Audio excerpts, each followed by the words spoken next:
வணக்கம். நமது திராவிட இயக்கத்தின் சார்பாக திருமதி ஓவியம் ரஞ்சன் பேசுகிறேன். பீகார் தொழிலாளர்கள் தாக்கப்படுகிறார்கள் என்று மோடி பேசுகிறார்.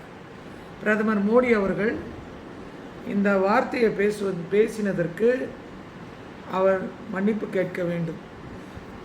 வந்தாரை வாழ வைக்கும் தமிழகம்.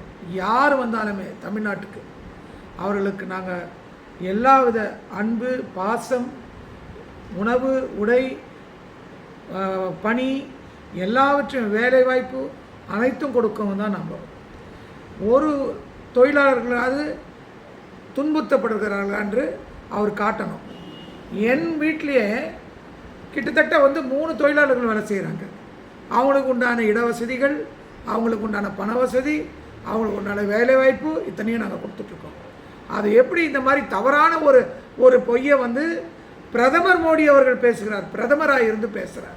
அது தவறு. ஒரு தமிழ்நாடு ஒரு இது மாநிலத்தை டார்கெட் பண்ணி, இந்த ஒரே மாநிலத்தை டார்கெட் பண்ணி பேசுவதின் காரணம் என்ன? இந்த மாநிலம் என்ன செய்து விட்டது அவருக்கு? நாங்கள் இதுவரையிலுமே யாருமே பேசினதில்லை. பிரதமர் மோடியை நாங்கள் என்றைக்குமே எல்லாவித மரியாதையும், மாண்புமிகு முதலமைச்சர் அவர்கள் பிரதமர் மோடிக்கு எல்லாவித அனைத்து மரியாதையும், அவரை பிரதமர் மோடி அவர்களுடைய இன்னி வரலும் அவருடைய வழிநடத்தலோடு போயிட்டுருக்குறாங்க.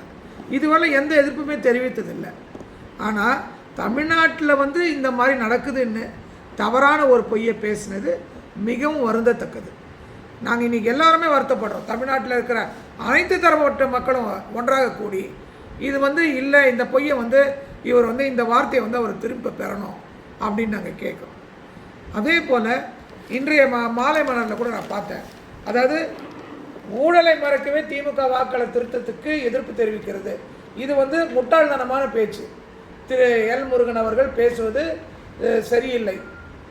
இது நாங்கள் என்ன கேட்குறோம், எங்கள் வாக்காளர் பட்டியலை திருத்தக்கூடாதுன்னு கேட்குறோம். அதற்கு நேற்று அனைத்து கட்சி கூட்டமும் ஆதரவு கொடுத்தது. திரும்பவும் என்ன பேசினாலும், என்ன குற்றச்சாட்டுகளை வைத்தாலும், என்ன அவதூறு பரப்பினார்களும் இதெல்லாம் கேட்டு கேட்டு கேட்டு பழகினது இந்த தமிழ்நாட்டில் திமுக கழகம். எதை பற்றியும் கவலை இல்லை. பேசினவர் பேசிக்கொண்டே இருக்கட்டும், இகழ்பவர்கள் இகழ்ந்து கொண்டே இருக்கட்டும், அதை பற்றி கவலை இல்லை. மக்களுக்கு நல்லது செய்யவே எங்கள் தளபதி மு.க. ஸ்டாலின் அவர்கள் இருக்கிறார். திரும்பவும் அவர்கள் முதல்வராக எல்லாருமே கடுமையாக உழைப்போம். யாரை நம்பி ஓட்டு போட சொல்கிறீங்க? எடப்பாடியை நம்பி ஓட்டு போடுவாங்களா மக்கள்? சொல்லுங்கள். பிஜேபியோட கூட்டணி, எடப்பாடி அவர்கள் பிஜேபியுடன் கூட்டணி. அவங்க அம்மா தலைமை என்ன சொல்லுச்சு? எக்காரணத்தை கொண்டும் நான் இனிமேல் பிஜேபியுடன் கூட்டணி இல்லை என்று சொன்ன வார்த்தையை அப்படியே அந்த வார்த்தையே கவுத்து போட்டு, அதாவது நீங்கள்லாம் அம்மா ஆட்சியில் வந்தவங்களா? அந்த அம்மா ஆட்சியை கொடுக்குறவங்களா? நான் கேட்குறேன். எடப்பாடி ஆட்சி அது அம்மா ஆட்சியில். அம்மா ஆல்ரெடி சொல்லிடுச்சு, நான் எந்த சூழ்நிலையிலும் நான் பிஜேபியுடன் கூட்டணி இல்லை. அந்த அம்மா சொன்ன வார்த்தையை தமிழ்நாட்டு மக்கள் மறக்க மாட்டாங்க. ஆனால் போய் அவங்கக்கிட்ட காலில் இன்றைக்கி கூட்டணி வச்சுட்டு வெக்கமாக இல்லை எடப்பாடி பழனிசாமி அவர்களுக்கு? எல்லாரையும் துரத்திட்டு தான் மட்டும் இன்றைக்கி ராஜ்யத்தை பண்ணணும்னு நினச்சிட்டு இருக்காரு. மக்கள் நம்ப போகிறதில்ல. முன்னையான அவர் எடப்பாடி பழனிசாமி கொஞ்சம் மரியாதை இருந்தது, இருக்கிற மரியாதையும் இழந்தார். இம்முறை ஒன்றுமே கிடைக்க போகிறதில்ல. அதனால் மக்கள் எல்லாருமே திமுக கழகத்தை நம்பி தான் வாக்களிப்பார்கள். இதில் எந்த மாற்று கருத்தும் இல்லை. ஏன்னா இந்த திமுக கழகம் மட்டும்தான், தளபதி மு.க. ஸ்டாலின் மட்டும்தான் மக்களுக்கு நல்லது பண்ண முடியும். இவங்கெல்லாம் ஒன்றும் நல்லது பண்ண போகிறதில்ல. இன்றைக்கே பாருங்கள், எத்தனை பேர் ஒரு கிறிஸ்தவ மக்கள் பாதிக்கப்படுகிறார்கள், முஸ்லீம் மக்கள் பாதிக்கப்படுகிறார்கள். எல்லாருக்கும் யாருக்கும் எந்த சுதந்திரமும் இல்லை. இவங்களெல்லாம் வச்சுக்கிட்டு எப்படி பிஜேபிக்கு ஓட்டு போடுவாங்க? பிஜேபி ஓட்டு போடணுன்ற மக்கள் முடிவெடுக்கணும். மக்கள் முடிவெடுத்து மக்கள் பிஜேபி தேவையான்றதை மக்கள் முடிவெடுப்பார்கள். அதே போல் தமிழ்நாட்டு மக்கள் இங்கே அனைத்து தரப்பட்ட மக்கள் இருக்காங்க. இன்றைக்கி பீகார் மாநிலத்தில் இருக்காங்க, நேபாள் மாநிலத்தில் இருக்கிறாங்க, எத்தனையோ மார்வாடிஸ்கள். இங்கெல்லாம் எல்லாருமே வெளிநாட்டிலேருந்து, வெளி மாநிலத்திலேருந்து இந்த தமிழ்நாடு தான் வேணும்னு தமிழ்நாட்டுக்கு வந்தவங்க யாரும் வெளியே போகிறதில்ல. ஏன்? சந்தோஷமாக இருக்காங்க. எல்லா மரியாதையும் கொடுக்குறது எந்த கவர்மெண்ட் வந்தாலும் நம்மளுடைய, அதுவும் திமுக கவர்மெண்ட்டில் எல்லா வித மரியாதையும் கொடுக்கப்படுகிறது. அப்படி இருக்கும்போது இந்த வார்த்தையை வந்து மாண்புமிகு அவர் பிரதமர் மோடி அவர்கள் இந்த வார்த்தையை கூறினது மிக மிக மிக மிக தவறு. அதையும் நான் வந்து சொல்லிக்கொள்ள விரும்புகிறேன். இதை வன்மையாக மக்கள் கண்டிக்கிறாங்க. அதே போல் இவர் ஒருத்தர் எழுப்பிட்டார், யார், நம்ம வழுக்குத்தலை சொட்டத்தலை யார், ஜெயக்குமார் அவர்கள் இன்றைக்கி சொல்லியிருக்காரு, திமுக வேண்டாம் என்று கோர்ட்டுக்கு சென்றால் நாங்கள் வேண்டும் என்று கோர்ட்டுக்கு செல்வோம். கோர்ட்டுக்கு போ, ஏன்னா பிஜேபியோட தானே கூட்டணி வச்சுருக்கீங்க, கோர்ட்டுக்கு போய் போடு செய்ய. அதை மக்கள் வந்து உங்களை ஏற்றுக்க போகிறதில்ல. அதிமுக முடிஞ்சு போச்சு கதை, இனிமேல் நோ ஏடிஎம்கே. அதனால் இனி வந்து மாண்புமிகு முதலமைச்சர் அவர்கள் மீண்டும் முதலமைச்சராக நம்ம கடுமையாக உழைப்போம். பிரதமர் மோடி கூறின வார்த்தையை பற்றி கவலை இல்லை. அனைத்து தரப்பட்ட மக்கள் அனைத்து பேருமே, பீகார், நேபாள், வந்து ஃபாரின் கண்ட்ரிலேருந்து வரவங்க எத்தனையோ பேர் ஐடி கம்பெனியில் வேலை செய்கிறாங்க, எத்தனையோ பேர்கள் எல்லாரும் சந்தோஷமாக எல்லாரும் தன் முதலீடுகளை போட்டு நல்லா இருக்காங்க. அதனால் இந்த தமிழ்நாட்டையே குறி வச்சு பேசுகிறது இது வந்து ஏதோ உள்நோக்கத்தோடு பேசுவது என்று தோன்றுகிறது, மக்களுக்கு தோன்றுகிறது. அதனால் மீண்டும் மீண்டும் மீண்டும் திமுக ஆட்சியும் உதயசூரியனும் திரும்பவும் மலரும் மலரும் மலரும். அங்கே சொல்லுவாங்க, யார், ஒரு அம்மா சொல்லுவாங்க, அது தாமரை மலர்ந்தே தீரும், அதே போல் எங்களது உதயசூரியன் உதித்தே தீரும். ஒரு அருமையான தீர்ப்பு, இந்த பெஸ்ட்டு தீர்ப்பு சுப்ரீம் கோர்ட்டு கொடுத்துருக்கிறது. இனி ரோட் ஷோக்களுக்கு அனுமதி இல்லை. அது hats off for Supreme Court. ஏன்னா இந்த தீர்ப்புக்காக தான் மக்கள் வந்து வெயிட் பண்ணிகிட்டு இருந்தோம். இந்த தீர்ப்புக்கு பிறகு எல்லாவித இனிமேல் நடக்க இருக்கும் இனிமேல் அசம்பாவிதங்களும், இனி நம்ம வந்து இந்த ரோட் ஷோவில் வந்து மக்கள் வந்து முண்டி அடித்து கொண்டு போயின்னு ஒரு இதுவும், அதுவும் இந்த எலெக்ஷன் டைமில் இந்த ரோட் ஷோவே இருக்கக்கூடாது. இந்த ரோட் ஷோன்ற கொண்டு வந்ததே இந்த பிஜேபிக்காரங்க தான்.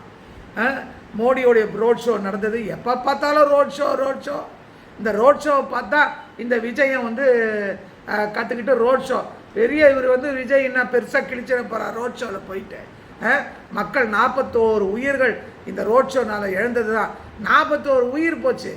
அந்த உயிரெல்லாம் திருப்பி கொடு. எதுக்கு அந்த கட்சி வந்து வயிறு எறிய 41 உயிர் போச்சு. நீ 20 லட்சம் கொடுத்தான்னா 50 லட்சம் கொடுத்தான்னு அந்த உயிரை திரும்பி வர வைக்க முடியுமா? எவ்வளோ வேதனைக்குரிய விஷயங்கள் இருக்குது தமிழ்நாட்டில். 41 உயிர், இதெல்லாம் பார்த்துட்டு எப்படி தான் வந்து மக்கள் சகிச்சுன்னு இருக்காங்கன்னு தெரில. 41 உயிரை சாவடிச்சுட்டு திரும்பவும் வந்து நான் வந்து இப்படி பண்ணுவேன், திமுகவை நான் அப்படி திரும்பவும் ஆரம்பிச்சிட்டான் வேலையை. இவங்கெல்லாம் வந்து என்ன பண்ண போகிறானுங்க இந்த விஜயெல்லாம் தெரில. நாங்களும் பார்த்து சிவாஜி கணேசன் வந்தார் அரசியலில், ஒன்றும் இல்லாமல் போனார். நிறைய பேர் எக்ஸப்ட் எம்ஜிஆர் அண்ட் ஜெயலலிதா, எந்த வந்து நடிகரும் வந்து அரசியலில் வந்து ஜொலிச்சுதான் வந்து சரித்திரமே கிடையாது. நிறைய பேரை பார்த்துரு. கமல்ஹாசன் ஒன்றும் இல்லாமல் போனார். இந்த மாதிரி வந்து பல பேர்களை பார்த்துருக்கோம். அரசியல் வேணுன்ற வந்தவங்கெல்லாம் ஒன்றும் இல்லாமல் போயிருக்காங்க. அது இந்த விஜய் ஏமாத்திரம் ஒன்றுமே கிடையாது. 41 உயிரை சாவடிச்சு தான் சரித்திர சாதனையை பண்ணார். இது வந்து ஒரு சரித்திர சாதனை. 41 உயிரை சாவடித்து ரோட் ஷோ, பெரிய பேரழகம் பாரு, ரோட் ஷோ பண்ணி இத்தனை பேரை சாவடித்து திரும்பவும் அரசியலுக்கு நான் வந்து இதோ நிற்கிறேன் பாருன்ட்டு இவங்க பின்னாடி ததிரம் பிடிச்சவனுங்க ஒரு 2 பேர் போகிறானுங்க பக்கத்தில், விளங்காதவனுங்க. மக்களை சாவடிச்சுட்டு பணத்தில் வந்து 5 கோடி 6 கோடி ரூபா காரில் வந்து இறங்குறானுங்க. வயிறு எரியுது நமக்கு. மக்களுக்கு எந்த கொடுக்க முடியுமா? அந்த உயிர்களை திரும்பி கொடுக்க முடியுமா? இந்த மாதிரியெல்லாம் ஒரு சினிமாவில் வந்துட்டு சினிமா மாயை பிடிச்சிக்கிட்டு மக்களை வந்து ஏமாற்றிக்கிட்டு சம்பாரிச்சிட்டு போ. அது ஏன் மக்களை வந்து திசை திருப்பி மக்கள் மனசை வந்து கெடுத்து இளம் சமுதாயத்தை வந்து தவறான முறையில் வந்து வழிநடத்தி இதெல்லாம் வந்து நம்ம மக்கள் திருந்தணும். இந்த மாதிரியான இந்த மாதிரியான கேடுகட்ட சினிமா நடிகை இளைஞர்களுக்கெல்லாம் வந்து அனுமதி இது பண்ணாமல் இவங்க பின்னாடி ஓடாமல் தாய் தகப்பனையும் படிப்பு வந்து ரொம்ப ரொம்ப முக்கியம். எதுவும் இல்லைனாலும் படிப்பு முக்கியம். இந்த மாதிரி சினிமாக்காரன் பின்னாடி ஓடி போய் என்ன பண்ண போகிறீங்க? ஒன்றுமே கிடையாது. அதான் எம்ஆர் ராதா சொல்லுவாராம் பார்க்க வரவங்கள, இவங்க அம்மா அப்பா பாரியா என்னையா வந்து பார்க்குறீங்கன்னு வரோம். அந்த மாதிரி அவங்க சொன்னதெல்லாம் இன்றைக்கி நாங்கள் நினைவு கூறுறோம். இந்த மாதிரியெல்லாம் வந்து அவங்கெல்லாம் இல்லைன்னு நான் வந்து வருத்தப்படுறேன். எங்கள் தமிழ்நாடு தலைவர் டாக்டர் கலைஞர் இல்லை இந்த நான்சென்ஸு அந்த அக்கிரமத்தெல்லாம் பார்க்குறதுக்கு. 41 உயிரை கொலை பண்ணிவிட்டு திரும்ப வந்து மைக்கை எடுத்துக்கிட்டு திரும்ப கட்சிக்கு வரேன்றான். இதெல்லாம் வந்து வன்மையாக கண்டிக்கிறோம். இனிமேல் இந்த மாதிரியான அனுமதிகளெல்லாம் வந்து வழங்கக்கூடாது என்று சுப்ரீம் கோர்ட் சொன்னதுக்கு மிகப்பெரிய நன்றி. மக்களுக்கு மிகவும் சந்தோஷமாக இருக்கின்றோம். நன்றி, வணக்கம்.